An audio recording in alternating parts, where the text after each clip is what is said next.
Hello and welcome to a time special presentation where we explore real-world lessons from the classic Tamil text Tirukkural with motivational speaker, author and diversity champion Bharati Bhaskar as she explores the masterpiece.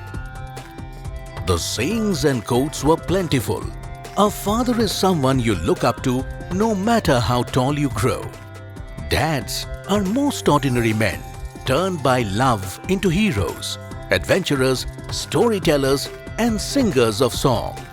A father is neither an anchor to hold us back nor a sail to take us there, but a guiding light whose love shows us the way. Now it's time to hear what the saint poet of the past, Thiruvalluvar, had to say about fathers. Sonora Smart Dot, 1882 to 1978 of Washington, is considered to be the person who proposed the concept of Father's Day.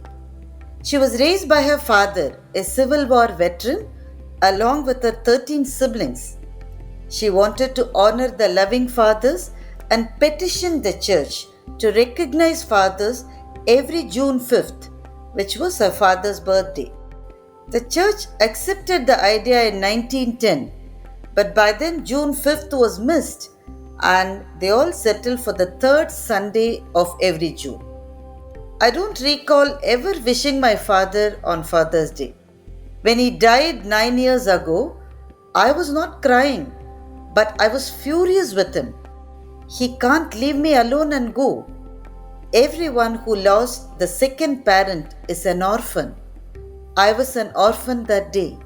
He can't do this to me. Who's there to call me every time my speech is telecast to appreciate me lavishly? Who's there to call me Kuranda, meaning child, even when I was the mother of 2 children? Strangely, that day, I felt no pain, and the funeral procedures and arrangements grabbed my attention. My father was a headmaster at Muslim Higher Secondary School, Triplicane, Chennai. My earliest memories of growing up were my father refusing to accept a mango basket and chocolates which came as a gift from a parent for giving admission to their ward. I can still hear my father's angry voice. Accepting a bribe for doing your work is like eating from a plate used by somebody else. When I was in class 5, I won the 3rd prize in an inter-school speech contest. My father came to pick me from the venue and rode me back home on his bicycle. I was waiting for him to ask me about the results of the competition. When he did not ask, I broke the news about my winning. He calmly told me that winning is not a must, but the courage to participate is. He was a pious Hindu, and nobody would have ever seen him without the 3 perfect lines of the vibhuti on his forehead.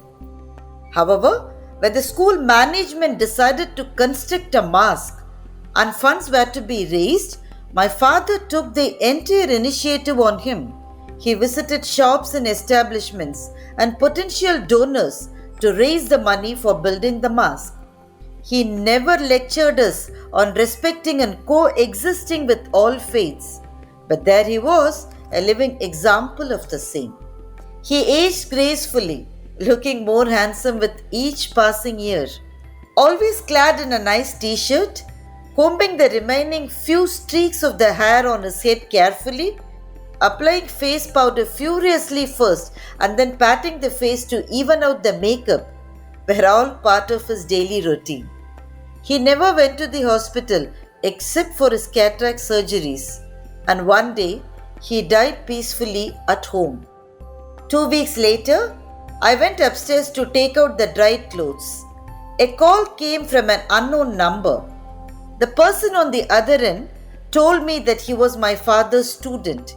He said, "Sir always paid my fees and got my books." I waited for him to say something else. The person on the other end did not utter another word, but simply cut the line. I was thinking about the statement and looked at the sky, glowing with a full moon. Last month, my father probably saw the full moon. This month, he is not there. He won't be paying fees and buying books for students any longer. The pain came then, and the pain stayed with me ever since. Valluva talks about the best a father could do for a son or daughter. The tremendous favor a father can do to his son is to impart the best knowledge, habits, character, and brilliance to make him stand tall in the court of scholars. தந்தை மகற்காற்றும் நன்றி அவையத்து முந்தி இருப்பச் செயல். The best a father can confer on his child is to place her in the council of the wise to fill the highest seat. I realize that I did not remember Father's Day this year too. Then I thought, not a day passes without me thinking about my father. Then I thought, not a day passes without me thinking about my father.